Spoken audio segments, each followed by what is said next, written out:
In the vast expanse of the Nevada desert, where the horizon stretches endlessly and the night sky blazes with stars, there exists a frequency that should not be possible. A signal that arrived not from the past, but from tomorrow.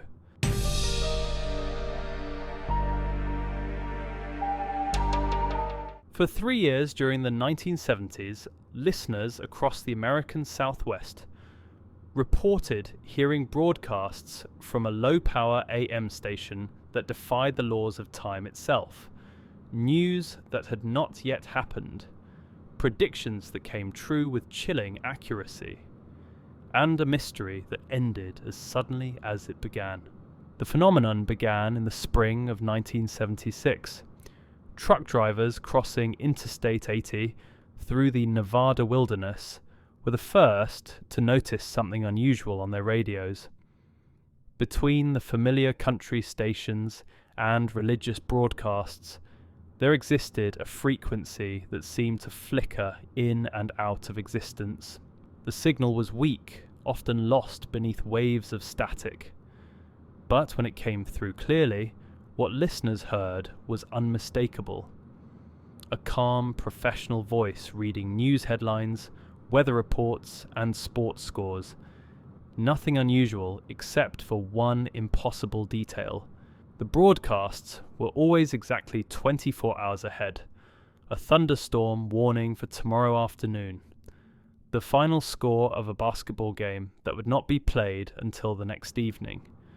Minor traffic incidents on roads that were, at that moment, perfectly clear. Word spread quickly through the network of long-haul truckers who traversed the desert routes. Some began documenting the predictions, writing them down in logbooks to verify them the following day. The accuracy was consistent and undeniable.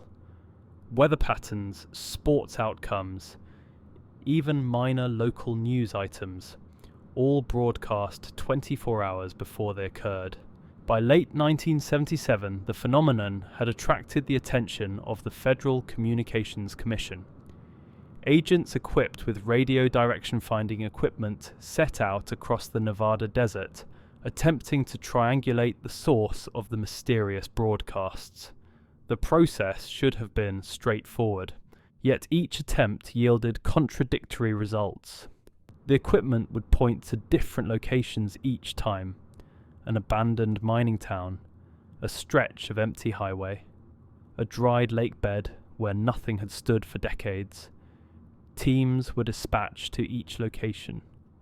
They found no transmission equipment, no power source, no explanation. The FCC files documented one particularly strange discovery. According to official records, the station's listed license belonged to a broadcasting company that, upon investigation, was found to have never existed. The address on the license led to an empty lot. The phone number had never been assigned. The owner's name matched no records in any database. Despite the investigation, the broadcasts continued with clockwork precision. Every few days, the signal would emerge from the static, deliver its impossible news, and fade away. Listeners became obsessed. Some claimed they could use the information. Others felt an inexplicable dread each time the voice appeared. The station never predicted major events. No assassinations, no disasters, no stock market crashes, only the mundane. A traffic accident on Route 95, tomorrow's high temperature, the winner of a minor college baseball game.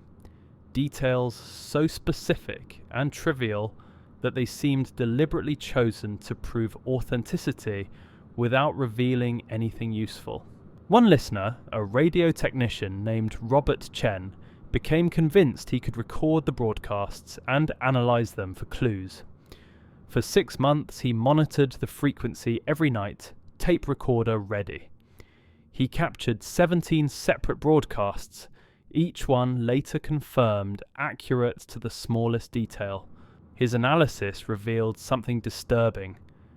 The voice, though always the same, showed no variation in tone, no breathing patterns, no background noise whatsoever.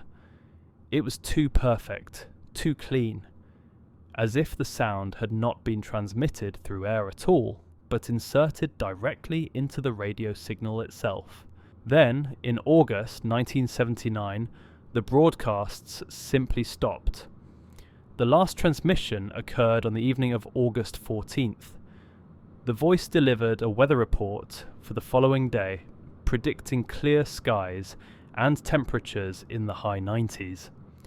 The prediction, as always, proved accurate. After that night, the frequency went silent.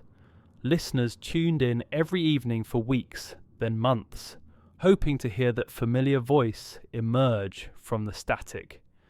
But only static remained. The signal that had broadcast tomorrow had stopped predicting the future. Or perhaps it had simply run out of tomorrows to tell. The FCC eventually closed its investigation, filing the case under unexplained radio anomalies. Robert Chen's tapes were donated to a university archive, where they remain to this day, labelled simply as Unidentified Nevada Broadcasts, 1976 to 1979. Researchers have examined them. None can explain how they were created. Some theorists believe the broadcasts were an elaborate hoax, though no one has explained how such accuracy could be achieved. Others suggest a natural phenomenon, perhaps atmospheric conditions, creating a time-delayed echo effect. But these explanations fail to account for the station's non-existent license, its untraceable source, or the perfect clarity of its impossible predictions. In the decades since, a few listeners claim to have heard the signal again, briefly, on quiet desert nights, always on the same frequency, always predicting tomorrow. But these reports remain unconfirmed. If the radio station that broadcasts tomorrow still exists, it has learned to be more careful about who hears its transmissions.